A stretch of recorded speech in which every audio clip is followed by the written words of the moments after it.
Since 2017, the Commission has worked to boost the capacity of our societies to understand, detect and counter threats linked to disinformation, information manipulation and interference online.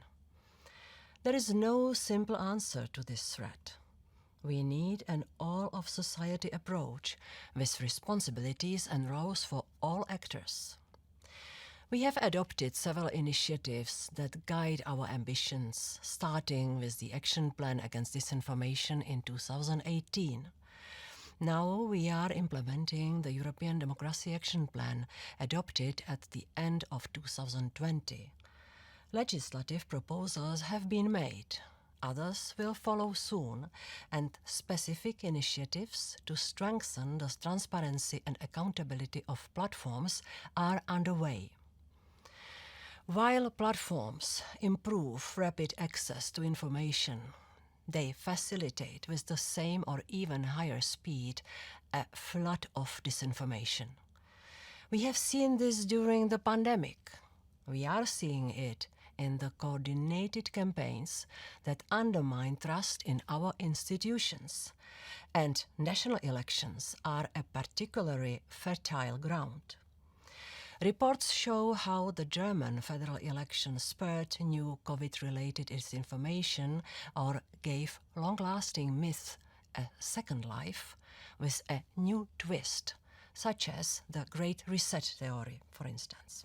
Recent examples, like the pro-Kremlin RT media case, also show that media outlets or editorial content present online can feed disinformation. On the other hand, we also see actions of platforms that require our attention. Last month, YouTube terminated the German channels of the Russian state broadcaster, a move based on persistent disinformation related to the coronavirus pandemic and in breach of YouTube's guidelines. In principle, this is a positive development, as enforcing terms of service of a platform against manipulation is one of the key elements to tackle disinformation. But such enforcement requires transparency and efficient redress mechanisms to protect freedom of expression. Disinformation is also a business, and a very profitable one. Around 200 million euro in ad revenue is reportedly flowing to disinformation sites each year, and this estimate is on the lower end. This is why the Commission has decided to act.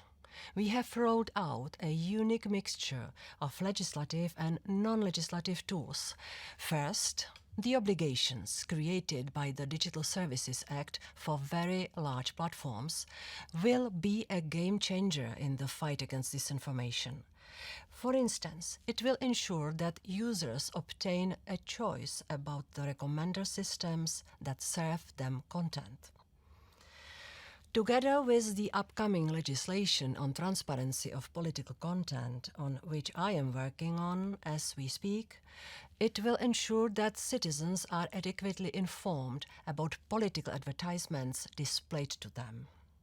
The Digital Services Act also creates an obligation for very large platforms to mitigate systemic risks, including disinformation, which include the intentional manipulation of their services with negative effects on public goods like civic discourse and public health. Second, the European Democracy Action Plan offers a coherent approach to challenges to democracy to protect meaningful participation of citizens and sets out targeted actions to preserve open democratic debate. One of them is strengthening the Code of Practice on Disinformation. The Commission is currently facilitating the revision of the Code by its current signatories and by additional actors who joined the process. Our expectations are very clear. We want a robust code in the coming months with verifiable commitments fully in line with our guidance. Amongst other things, we have asked the signatories to become more effective at demonetizing disinformation, step up their efforts against manipulative behavior, and to give sufficient access to data to researchers.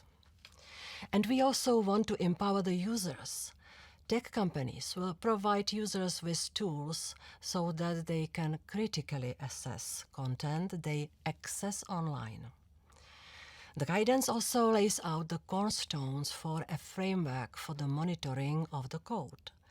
And the Digital Services Act creates a co-regulatory backstop ensuring that it fully delivers on its potential.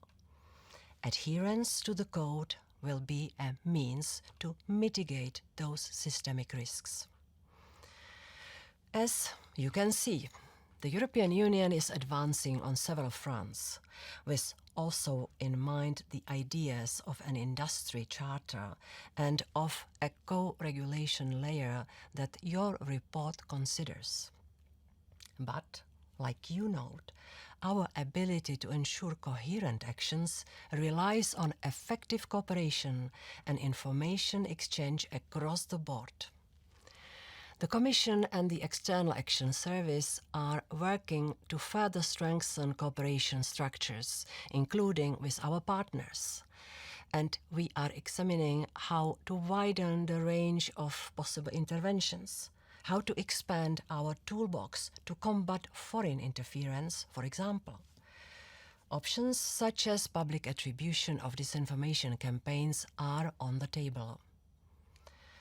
Designing a framework that tackles disinformation in all its dimensions while preserving fundamental freedoms is not an easy task. Your insight and recommendations of the report towards a sort of European whole-of system are timely contributions to these efforts. I am convinced the EU is well placed to find the right balance.